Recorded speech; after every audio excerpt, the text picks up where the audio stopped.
然后在这方面的消息，继续要来看，就是伫这台中县市交界，这太原路顶县的1号桥啊，进前在动工讲要起一条桥啊，安尼完工了后，就当来连接到台中市的这大坑加这太平这两个所在。啊，不过当地乡亲是发现讲奇怪，啊，这工程最近啊，熊熊在停工呢，敢若村也未完工的这桥墩伫河床遐。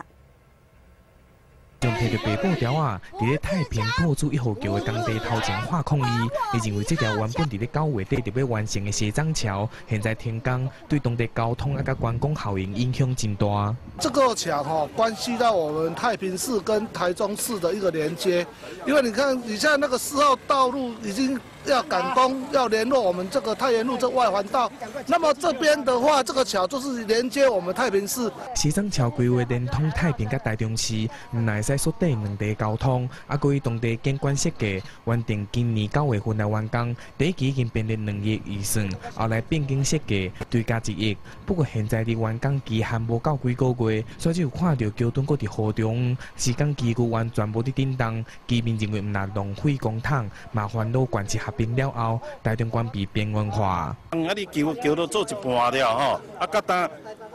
当的。 三停工起来了吼，啊，是毋是？这个方面了吼，我嘛望讲台中市政府吼，这个方面了吼，来遮甲解说一下。台中市府表示，因为采取的是景观桥设计，加上防洪的考量，必须架高新桥。不过，煞互台中市的民众烦恼饮水状况愈来愈严重。由于太平市才希望赶紧完工，两方意见无共款，现在必须等重新规划，以及进行河道疏浚了后，才恢复施工。记者台中综合报道。